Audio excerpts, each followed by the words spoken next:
Hello students, this is Gurvinder Singh from A. Xavier's International School Chika.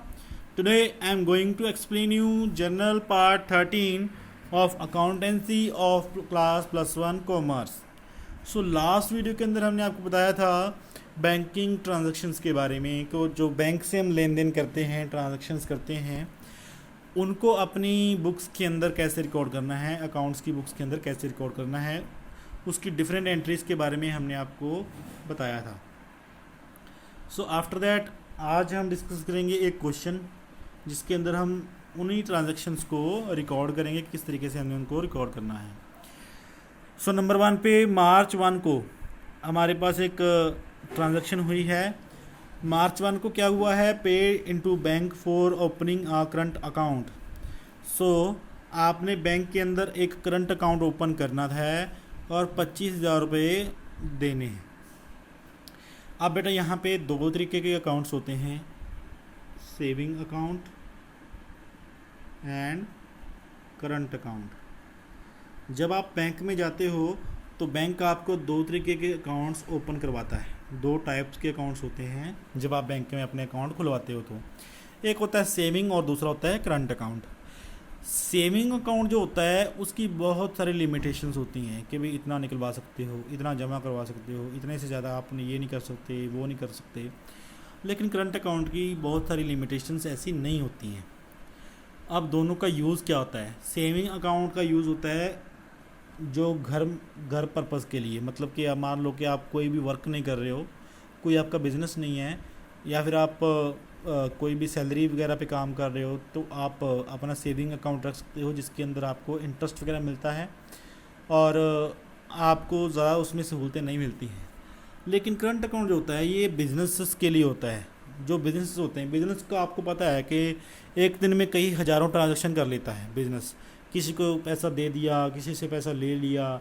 सो ऐसे में उनके ऊपर कोई भी रिस्ट्रिक्शन नहीं होनी चाहिए कि वो कितनी ट्रांजैक्शन या कितने लेन देन कर सकते हैं। जिसलिए बिजनेसेस को कौन सा अकाउंट ओपन करना पड़ता है? Current account. तो सेविंग अकाउंट रेगुलर जो कस्टमर्स होते हैं, जो हाउस होल्ड वाले होते हैं, उनके लिए सेविंग अकाउंट होता है। और जो बिजनेसेस होते हैं, जो बिज़नेस करने वाले व्यक्ति होते हैं या बिजनेसेस होते हैं, उनके जो अकाउंट्स खुलते हैं वो करंट अकाउंट खुलते हैं। तो अभी कोई भी बिज़नेस का अकाउंट खुलता है वो बेसिकली करंट अकाउंट ही खुलता है। वैसे हम ये आपको नॉलेज के लिए बता रहे थे, इसका अकाउंटेंसी के साथ ज़्यादा कोई लेन देन नहीं है। सो हमने यहाँ पे बैंक में अकाउंट खुलवाया है, करंट अकाउंट, और उसके अंदर हमने कितने रुपए जमा करवा दिए? 25,000 रुपये जमा करवा दिए। सो करंट अकाउंट के अंदर हमने 25,000 रुपीज़ जमा करवाया है। तो ये वही एंट्री हो जाएगी जो हम बैंक के अंदर पैसा जमा करवाने की एंट्री करते हैं। अब यहाँ पे दो अकाउंट्स हैं जो यहाँ पे प्रभावित हो रहे हैं। नंबर 1, जब आप 25,000 लेके जा रहे हो बैंक को देने के लिए, तो दैट मीन्स आपका 25,000 का कैश जा रहा है, तो कैश प्रभावित हो रहा है। तो क्या कैश के बदले में आपको कुछ मिल रहा है? बैंक आपको कुछ नहीं देगा, वो आपके अकाउंट में पैसे जमा कर लेगा, ठीक है। सो उसके बदले में आपको कुछ नहीं मिल रहा, तो दैट मीन्स जो बैंक है उस पैसे का रिसीवर हो गया, ठीक है। तो यानी कि बैंक जो है वो आपका दूसरा अकाउंट हो गया। तो कम से कम दो अकाउंट तो आपने फाइंड करने होते हैं ना। अब यहाँ पे कैश और बैंक दो अकाउंट्स आ गए आपके पास। कैश इसलिए क्योंकि कम हो रहा है, बैंक इसलिए क्योंकि वो पैसे को रिसीव कर रहा है, रिसीवर है लेकिन बदले में कुछ दे नहीं रहा। सो यहाँ पे कौन सा अकाउंट डेबिट होना चाहिए और कौन सा क्रेडिट होना चाहिए? कैश अकाउंट जा रहा है तो जो चीज़ जाती है उसको क्या करते हैं? क्रेडिट। बैंक रिसीव कर रहा है और रिसीवर को पर्सनल अकाउंट के मुताबिक हमेशा क्या करते हैं? डेबिट। यानी कि bank account debit to cash हमारी पहली एंट्री आ जाएगी। मार्च 1 को रुपए कितने होंगे? 25,000। तो देखिए, bank account debit to cash 25,000 25,000, और इसकी जो नरेशन है वो क्या बनेगी? Cash deposited into bank. Just simply आपने लिख देना है being cash deposited into bank. So जो भी नरेशन आपने स्टार्ट करनी है, बुक में से कॉपी नहीं करनी, बीइंग के साथ स्टार्ट करनी है, being cash deposited into bank. So इस तरीके से आपको एंट्री समझ में आ गई होगी। बैंक क्यों डेबिट किया? क्योंकि वो रिसीवर है। कैश क्यों क्रेडिट किया? क्योंकि वो जा रहा है। कैश कहाँ जा रहा है? बैंक में जा रहा है। सो नेक्स्ट हम ट्रांजेक्शन देखते हैं,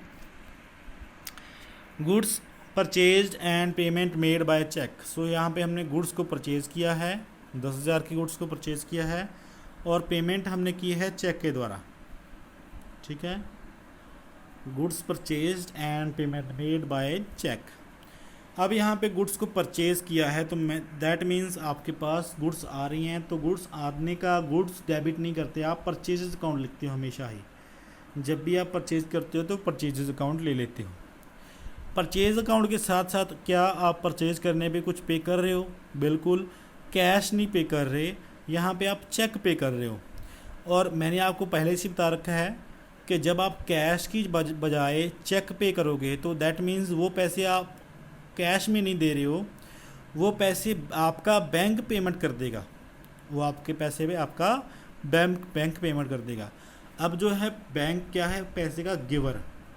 हमने परचेज तो किया लेकिन पैसे कौन देगा? बैंक देगा, हमारा बैंक देगा, ठीक है, क्योंकि हमने चेक काट के दे दिया है उसको।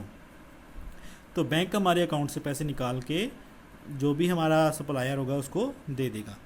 तो यहाँ पे दो अकाउंट्स आ गए। नंबर एक पे तो परचेज एक एक्सपेंस है। एक्सपेंस किस चीज़ के ऊपर किया हमने? जो हमारी गुड्स को खरीदने के ऊपर। दूसरा है बैंक। बैंक जो है उसको हमने इसलिए लिया क्योंकि हम कैश नहीं दे रहे, बैंक पैसे दे रहा है क्योंकि हमने सिर्फ चेक दिया था। तो यहाँ पे दो अकाउंट्स हो गए। परचेज एक्सपेंस है तो उसको डेबिट करेंगे, और बैंक गिवर है, बैंक पैसे गिव कर रहा है, और गिवर को क्या करते हैं? क्रेडिट, पर्सनल अकाउंट के मुताबिक। तो एंट्री आ जाएगी purchases account debit to bank, simple entry है। तो purchases account debit to bank 10,000। So यहाँ पे नरेशन बन जाएगी being goods purchased and payment made through cheque, ठीक है। सो नेक्स्ट है मार्च 8 को हमारी transaction cash sales ₹40,000। Out of this amount 30,000 deposited in bank. तो यहाँ पे हमने सेल कर दी, कितने की सेल कर दी? 40,000 रुपये की सेल कर दी है। लेकिन जो हमने टोटल 40,000 रुपये की सेल की, जो सेल करने पे हमें पैसा रिसीव हुआ कैसे पता चला? क्योंकि यहाँ पे लिखा है कैश सेल्स, ठीक है। कैश सेल्स का मतलब होता है कि जो हमने टोटल सेल की उसका पैसा उसी टाइम पे हमें मिल गया सारे का सारा। तो कैश सेल्स की हमने 40,000 रुपये की। Out of this amount 30,000 deposit into bank. उसमें से 30,000 हमने क्या कर दिया? बैंक में जमा करवा दिया। अब यहाँ पे एंट्री क्या बननी चाहिए? नंबर 1 पे आप सेल कर रहे हो तो सेल्स अकाउंट आ जाएगा। अब आपको कैश भी मिल रहा है और बैंक कैश को रिसीव भी कर रहा है, यही सब कुछ हो रहा है ना। बैंक कैश को रिसीव भी कर रहा है, आपको कैश भी मिल रहा है और सेल्स भी हो रही है। सेल्स को टोटल हो रही है 40,000 की। बैंक में उस 40,000 में से कितना जमा करवा दिया आपने? 30,000। बाकी आपके पास कितना कैश बच गया? 10,000, ठीक है। आप चाहो तो पूरे का पूरा 40,000 भी कैश में डाल सकते हो, लेकिन बाद में आपको उस कैश की एंट्री एक और करनी पड़ेगी जो कि 30,000 बैंक में जमा करवाने की। तो उससे अच्छा है कि आप कंबाइन एंट्री कर दो, जिसमें 30,000 बैंक में डाल दो और जो बाकी बच गया वो कैश में डाल दो, और टोटल सेल्स 40,000 की। अब तीनों अकाउंट्स में से कौन सा डेबिट होने वाला है और कौन सा क्रेडिट है? सेल्स इनकम है तो क्रेडिट, कैश आ रहा है तो डेबिट, बैंक रिसीवर है तो डेबिट। बैंक पर्सनल अकाउंट है, कैश रियल अकाउंट है, सेल्स नॉमिनल अकाउंट है। नॉमिनल में जब कोई इनकम होती है तो उसको क्रेडिट करते हैं, तो क्रेडिट कर दिया। रियल में जब कोई चीज़ आती है तो उसको डेबिट करते हैं, तो डेबिट कर दिया। पर्सनल में जब कोई रिसीवर होता है तो उसको डेबिट करते हैं, तो डेबिट कर दिया, ठीक है। तो हमारी जनरल एंट्री क्या बन जाएगी? Cash account debit, bank account debit to sales. तो यहाँ पे एंट्री देखिए, मार्च 8 को cash account debit, bank account debit to sales. So 10,000 cash में डालना है क्योंकि आपके पास बचा ही 10,000 है, जिसमें से 40 में से 30,000 आपने बैंक में जमा करवा दिया, ठीक है। सो नरेशन बन जाएगी being goods sold for cash, इस तरीके से भी आप लिख सकते हो, या फिर being goods sold for cash. Next है हमारे पास 10 को हमने क्या किया है, मार्च 10 को विड्रॉ फॉर प्राइवेट यूज़। अब प्राइवेट यूज़ का मतलब क्या है? प्राइवेट यूज़ का मतलब ये नहीं है कि बिजनेस के अंदर कोई प्राइवेट यूज़ किया है। इसका मतलब ये है कि जो मालिक है बिजनेस का, उसने अपने यूज़ के लिए, हो सकता है कि उसने मार्केट से कुछ राशन खरीदना होगा या कुछ और सामान खरीदना होगा, जिसके लिए उसने बिज़नेस से विड्रॉ कर लिए हैं। ठीक है, बिज़नेस से उसने कितने रुपए विड्रॉ कर लिए हैं? 5000 रुपीज़। हाँ जी, समझ में आ गया है। विड्रॉ फॉर प्राइवेट यूज़ जिसका मतलब है कि जो बिजनेसमैन है या मालिक है, वो प्राइवेट अपने यूज़ के लिए, घर के खर्चे के लिए वो बिज़नेस से कितने रुपए ले रहा है? 5000। यहाँ पे हमें ये नहीं बता रखा कि वो बैंक से निकलवा रहा है या कैश, क्योंकि हमारे बैंक में भी पैसे पड़े हुए हैं। 25,000 हमने जमा करवाए थे और 5,000 रुपये वो बैंक से ले रहा है या कैश ले रहा है। तो बैंक से तो बता नहीं रखा, हम उसको कैश से ही मानेंगे। ठीक है, अगर स्पेशली बैंक से लिख रखा है फिर बैंक की एंट्री करेंगे, लेकिन यहाँ पे हमें किसके रिगार्डिंग बता रखा है? कैश के रिगार्डिंग। सो हम कैश की एंट्री ही करेंगे। कैश वैसे बता नहीं रखा तो हम कैश ही मानेंगे इसको। सो बिजनेस से वो 5,000 रुपये का कैश लेके जा रहा है। कौन? बिजनेस का मालिक। तो यहाँ पे एंट्री क्या बनेगी? सो नंबर 1 पे अकाउंट्स फाइंड करने हैं हमने। अकाउंट्स फाइंड करने के लिए नंबर 1 पे तो आपका कैश जा रहा है, वो तो अकाउंट फाइंड कर ही लिया आपने क्योंकि कैश जा रहा है। लेकिन वो किस पर्पज़ से जा रहा है? क्या कोई एक्सपेंस कर रहे हो? नहीं। क्या आप उस चीज़ के कैश के बदले में कुछ आपको मिल रहा है? नहीं मिल रहा। सो अगर वो कैश रिसीव करने वाला कौन है? वो है बिज़नेस का मालिक। तो आप उसका नाम भी नहीं लिख सकते बिज़नेस के मालिक का। तो अभी जब भी जो बिज़नेस का मालिक है वो अपने प्राइवेट यूज़ के लिए पैसा विड्रॉ करेगा तो उस अकाउंट को बोला जाएगा ड्राइंग्स अकाउंट। क्या बोला जाएगा? Drawings account. जब भी बिजनेस का मालिक आपके बिजनेस में पैसे देता है तो उस टाइम पे हम उसको लिखते हैं कैपिटल अकाउंट। जब भी वो पैसे बिजनेस में लगाता है, एक्स्ट्रा लगाता है, तो वो कैपिटल अकाउंट में लिखते हैं। लेकिन अगर वो पर्सनल यूज़ के लिए विड्रॉ कर रहा है तो उसको ड्राइंग्स कहते हैं। ठीक है, सो ड्राइंग्स और कैपिटल कैश, दो अकाउंट्स हमारे पास आ गए। कैश जा रहा है और दूसरा अकाउंट हमने यहाँ पे जब भी प्राइवेट यूज़ के लिए निकलवाएगा बिजनेस का मालिक तो क्या लिखेंगे? उसको ड्राइंग्स लिखेंगे। ठीक है, ड्राइंग्स लिखेंगे। तो ड्राइंग्स को आपने नॉमिनल अकाउंट ही मानना है, इसको एक खर्चा ही मानना है। ठीक है, ड्राइंग्स को क्या मानेंगे आप? एक एक्सपेंस ही मानेंगे, खर्चा ही मानेंगे। लेकिन वो बात अलग है कि इस एक्सपेंस को कहाँ से माइनस किया जाता है? कैपिटल से माइनस किया जाता है। सो इतनी दूर नहीं जाएंगे हम। सो ड्राइंग्स है और कैश है। ड्राइंग्स एज एक्सपेंस है तो उसको क्या कर देंगे? डेबिट। कैश जा रहा है तो जाने वाली चीज़ को क्या करते हैं? क्रेडिट। ठीक है, समझ में आ गया है। सो अभी यहाँ पे drawings account debit to cash कर देंगे एंट्री 5,000 रुपये की। यहाँ पे देखिए मार्च 10 को drawings account debit to cash 5,000। Next चलते हैं मार्च 12 को withdraw from bank private use. So bank से हमने प्राइवेट यूज़ के लिए पैसे निकलवाए। ऊपर वाले में और नीचे वाले में डिफरेंस सिर्फ इतना ही है। ऊपर वाले में बैंक से नहीं बता रखा था तो हमने कैश ही मान लिया था, लेकिन नीचे वाले में पर्टिकुलरली बता दिया कि वो हमने बैंक से विड्रॉ किए हैं। तो 4,000 रुपये बैंक से विड्रॉ किए प्राइवेट यूज़ के लिए 2 दिनों बाद ही। तो अब यहाँ पे सिंपली दोनों अकाउंट से आएंगे। नंबर 1 आपको पता है प्राइवेट यूज़ के लिए जब भी पैसा निकलेगा तो उसको बोला जाएगा ड्राइंग्स। और दूसरा अब कैश नहीं जा रहा, अब बैंक पैसे दे रहा है उसको, तो बैंक हो गया गिवर। गिवर को क्या करते हैं? क्रेडिट।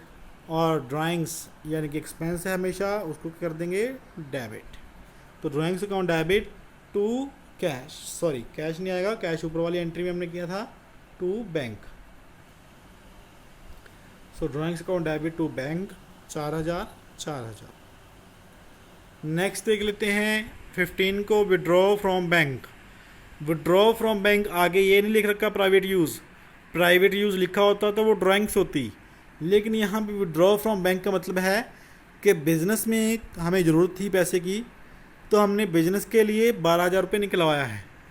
तो बिज़नेस के लिए जब भी पैसा निकलवाएंगे तो दैट मीन्स आपके पास पहले से जो कैश थी वो इंक्रीज़ हो जाएगी। अगर बैंक से आप पैसा निकलवाते हो तो इसका मतलब बैंक से पैसा निकलवाते हो तो कैश आपके पास आएगी और कैश आपकी इंक्रीज़ हो जाएगी। तो नंबर एक तो आपका पास कैश आ रही है, ठीक है। बैंक से जब पैसा निकलवाओगे तो कैश आ रही है। अब उस कैश को दे कौन रहा है? बैंक। बैंक दे रहा है आपको कैश क्योंकि आपने उसको जमा करवाया था, लेकिन इसके बदले में आप बैंक को कुछ दे तो नहीं रहे, कैश लेते रहे हो लेकिन बैंक को कुछ दे तो नहीं रहे। इसलिए गिवर का नाम हमने ले लेना है कि जो चीज़ आपको मिल रही है वो किस बंदे से मिल रही है। तो बैंक आपको दे रहा है, तो कैश एंड बैंक, कैश आपके पास आ रहा है और बैंक उस कैश को दे रहा है। तो कैश आ रहा है तो क्या कर देंगे? डेबिट। बैंक गिवर है तो उसको क्या कर देंगे? क्रेडिट। तो cash account debit to bank, इसकी एंट्री आ जाएगी 12,000 रुपये की। So cash account debit to bank 12,000, यहाँ पे लास्ट में एंट्री हमने कर देनी, ठीक है। सो नेक्स्ट देख लेते हैं। नेक्स्ट उसके बाद क्या है? लास्ट वाली entry, placed on fixed deposit account, placed and fixed deposit account at bank by transferring from current account. So यहाँ पे हमने एक अकाउंट से पैसे माइनस किए हैं और दूसरे अकाउंट्स में उसको ट्रांसफ़र कर दिया है। तो उसके अंदर आप कोई भी एंट्री नहीं करोगे क्योंकि बैंक में ही पैसे हैं, बैंक ही रिसीवर है, बैंक ही गिवर है। कैसे? अगर आपके मान लो एक बैंक अकाउंट है आपके पास, ठीक है, एक बैंक के अंदर आपके अगर अकाउंट्स हैं तो उसके अंदर आपके दो अकाउंट्स खुल रखे हैं, एक सेविंग और दूसरा करंट। सो आप क्या कर रहे हो? करंट अकाउंट से पैसा निकाल के किस में डाल रहे हो? सेविंग अकाउंट में डाल रहे हो। तो उसकी कोई भी एंट्री नहीं आएगी क्योंकि जो पैसा है वो बैंक का बैंक के अंदर ही है, ठीक है। सो यहाँ पे देखिए आपकी कोई भी एंट्री जो है नहीं आएगी। सो